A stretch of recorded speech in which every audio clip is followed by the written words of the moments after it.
जय हिंद प्यारे साथियों। आज की इस वीडियो में चलिए हम समझते हैं कि पूर्ण आंतरिक परावर्तन, टोटल इंटरनल रिफ्लेक्शन, जिसको शॉर्ट में TIR कहते हैं, वो क्या होता है।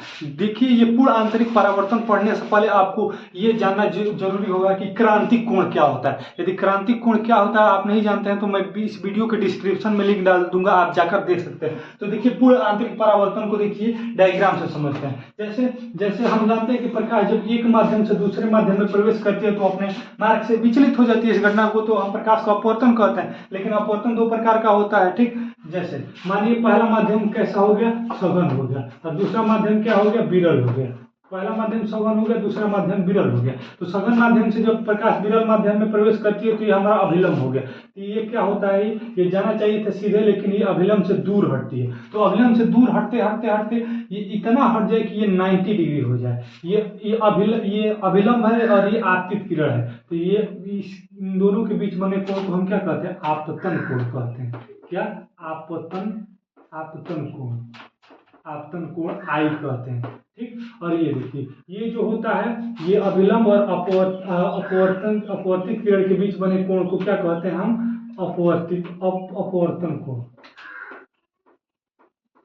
अपवर्तन कोण। तो यहाँ पे अपवर्तन कोण है वो 90 डिग्री हो गया, वो 90 डिग्री हो गया। तो यदि अपवर्तन कोण, यदि हम प्रकाश किरण सघन माध्यम से विरल माध्यम में प्रवेश कराएं और अपवर्तन कोण 90 डिग्री हो जाए तो आपतन कोण होता है वही क्रांतिक कोण होता है। तो हमको तो पढ़ना है कि पूर्ण आंतरिक परावर्तन क्या होता है। तो पूर्ण आंतरिक परावर्तन क्या होता है, देखिए हमने किरण लिया, दो माध्यम ले लिया। क्या किरण है, दो माध्यम में, पहला सघन माध्यम दूसरा विरल माध्यम, यानी प्रकाश किरण को सघन में रख दिया और वो विरल माध्यम में प्रवेश कर रही है। तो सघन माध्यम से जब विरल माध्यम में प्रवेश करेगी तो ज्यादा सघन हो जाएगा और ये ज्यादा विरल हो जाएगा।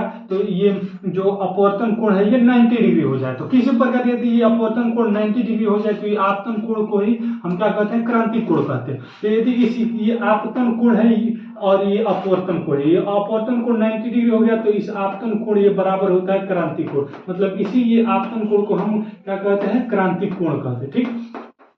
तो यदि हम इस क्रांतिक कोण को थोड़ा सा और बढ़ा दें, मानिए ये क्रांतिक कोण बीच में ये है, मानिए 40 डिग्री है, ये 40 डिग्री, और इसको थोड़ा सा बढ़ा दें, मानिए 41, 42, 44, 45 कितना हो, तो यदि 1 डिग्री भी बढ़ा दें तो ये जो कोण बनता है ना, ये जो कोण बनता है, ये मानिए 40 डिग्री है, ये थोड़ा सा इसको और बढ़ा दें, मानिए इतना हमने बढ़ा दिया और ये हो गया यहाँ से यहाँ पूरा ये 45 डिग्री हो गया, ये पूरा 45 डिग्री हो गया। तो 45 डिग्री हो जाएगा तो ये तो पूरा हो गया था, 90 डिग्री हो ही गया था। तो जब 45 डिग्री हो जाएगा तो ये बाहर निकल जाएगा, ये बाहर निकल जाएगा। ये किरण है ये सघन माध्यम में आएगी लेकिन विरल माध्यम में नहीं जाएगी, सघन माध्यम में ही वापस लौट जाएगी। इसी घटना को हम क्या कहते हैं, इसी घटना को हम पूर्ण आंतरिक परावर्तन कहते हैं। तो हम पूर्ण आंतरिक परावर्तन के बारे में क्या लिखेंगे, जब सघन माध्यम में क्रांतिक कोण का मान थोड़ा सा अधिक बढ़ाया जाता है, थोड़ा सा बढ़ाया जाता है तो संपूर्ण आपतित किरण परावर्तन के नियमानुसार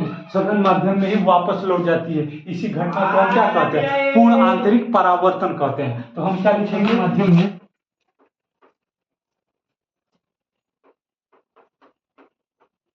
जब सघन माध्यम में बना बना बने क्रांतिक कोण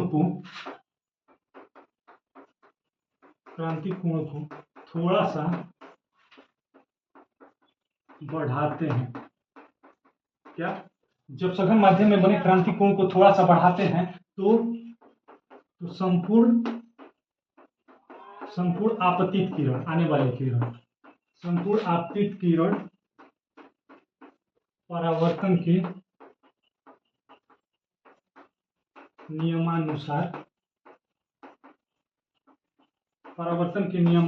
क्या हो जाती है, सघन माध्यम में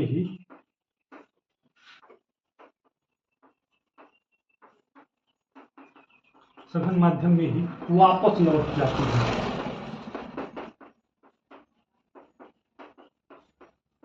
वापस लौट जाती है। इस घटना को हम क्या कहते हैं, इस घटना को पूर्ण आंतरिक परावर्तन कहते हैं।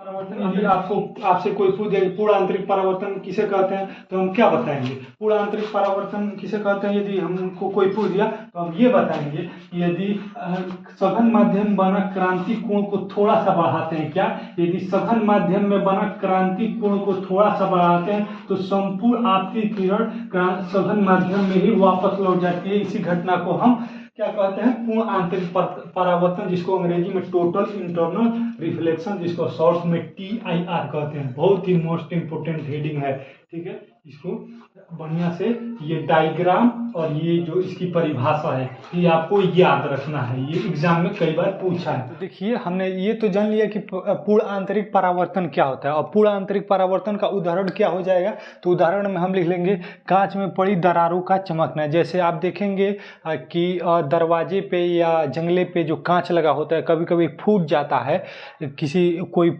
फोड़ देता है या पत्थर लग जाता है या किसी कारण वो फूट जाता है तो बहुत तेज रिफ्लेक्ट करता है, चमकता है। तो किसके कारण होता है? वो कांचे पूर्ण आंतरिक परावर्तन के कारण होता है। जैसे वो तो मानिए एक क्या है, वो कांच है, दर्पण नहीं है, कांच है, उसको प्रकाश अंदर पूरा अंदर से बाहर चला जाना चाहिए या बाहर से अंदर चला जाना चाहिए, लेकिन जब फूट जाता है, टूट जाता है जब कांच, तो उसमें पूर्ण आंतरिक परावर्तन होता है जिससे वो चमकने लगता है, ठीक। फिर दूसरा क्या है? हीरे का चमकदार दिखाई देना।